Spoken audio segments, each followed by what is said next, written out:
Police Patil संघटनेचे पश्चिम महाराष्ट्र कार्याध्यक्ष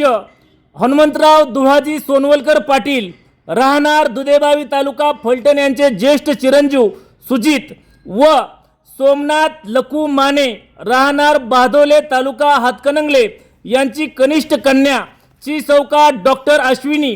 आणि हनुमंतराव दुहाजी सोनवलकर यांचे कनिष्ठ चिरंजीव ॲडव्होकेट अक्षय व किसन तुकाराम सरक राहणार मिरगाव तालुका फलटण यांची कनिष्ठ कन्या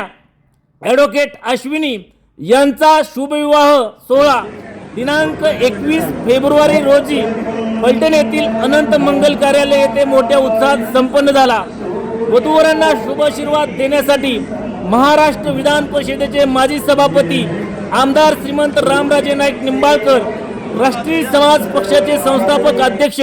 माजी मंत्री महादेवराव जानकर, माजी आमदार दीपकराव चव्हाण, सातारा जिल्हा परिषदेचे माजी अध्यक्ष श्रीमंत संजीवराजे नाईक निंबाळकर यांच्यासह हजारोंच्या संख्येने मान्यवर, ग्रामस्थ, पै पाहुणे उपस्थित होते। हा विवाह सोहळा मोठ्या थाटामाटात उत्साहात संपन्न झाला।